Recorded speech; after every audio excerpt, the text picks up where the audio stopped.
Dr. Makary, what's the budget at CDC? Do you happen to know that? CDC, it's about $9 billion, sir. How about at NIAID? What's the budget there? $6 billion. What about NIH? What's the budget there? Between 42 and 43 billion. 42 and 43. So I do the quick math. That's like 57, $58 billion. That's annual, right? Annual. You know how many people work at CDC? 31,000 people between CDC and NIH. 31,000 people spending $58 billion a year. Why hasn't our government done a study on natural immunity? If I can be honest, Representative Jordan, I don't think they want to know the answer.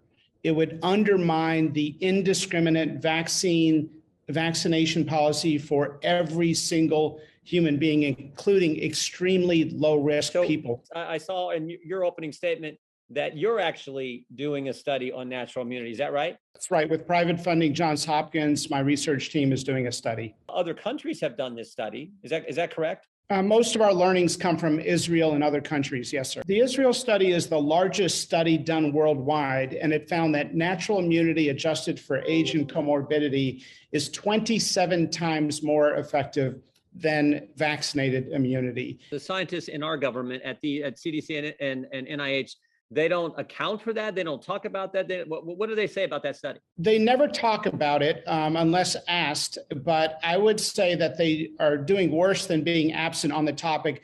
They are undermining natural immunity through two studies that the CDC did that are so flawed, that are so poorly put together. Honestly, they would not qualify for a 7th grade science fair. We can spend money. Some of that $58 billion and some of the resources at NIH and CDC can be used to fund gain of function research and give a grant to EcoHealth, who then sends some of that money to a lab in Wuhan, China. That's just fine, but we can't find any resources to deal with a fundamental question about natural immunity, and so much so that you have to go out and get private funding to do it yourself.